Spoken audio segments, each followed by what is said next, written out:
Alright, that was a story about my brother pulling up to a parking lot prior to a car race. But on this particular night he had a date with him.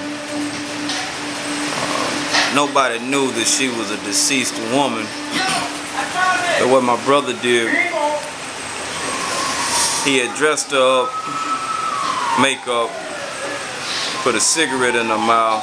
No, I take that back. Put a cigarette in her hand and put shades on so you couldn't tell that her eyes were shut.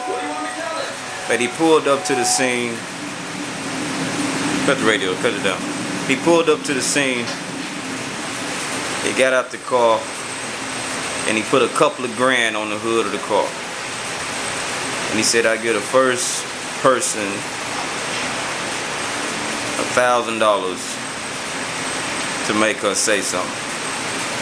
And nobody knew she was dead, so they rushed over to the car and touched her on the shoulder.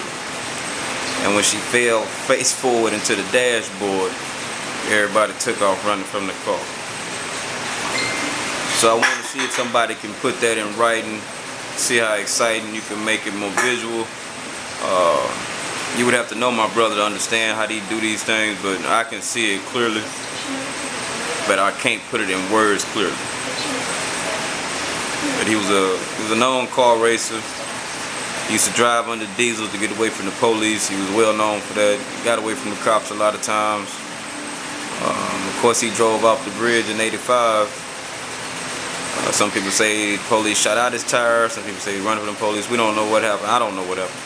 But it was a big funeral. It happened in '85. But this particular story is about him meeting up around the Carter school area right before they go racing. He had the female, according to witnesses, she was a pretty lady. He had her dressed up, makeup, lipstick, the works, put shades on, a cigarette in her hand, and he pulled up, put the money on the hood and announced to the whole parking lot, I give the first person $1,000 to make her say something. That's just one of the stories I've heard. Of course, the other ones are just as good, if not better. We got the one where he drove out the showroom glass foil with the 69 anniversary, I think, no, 79 or 89 anniversary Trans Am he wanted. No, it could have had been 79, not 89. But it was an anniversary Trans Am he wanted real bad. My dad wouldn't get it. Don't quote me on the year on that. I'd have to get with my cousin on that story. Of course, there's a story where he stole numerous amounts of Corvettes, and my dad had to buy all of them because the owner of the dealership or whatever didn't want them back. That's a lot of stories. That one in particular is the one I want to touch on. So if you can help me out with that, we might be on to something. Appreciate it.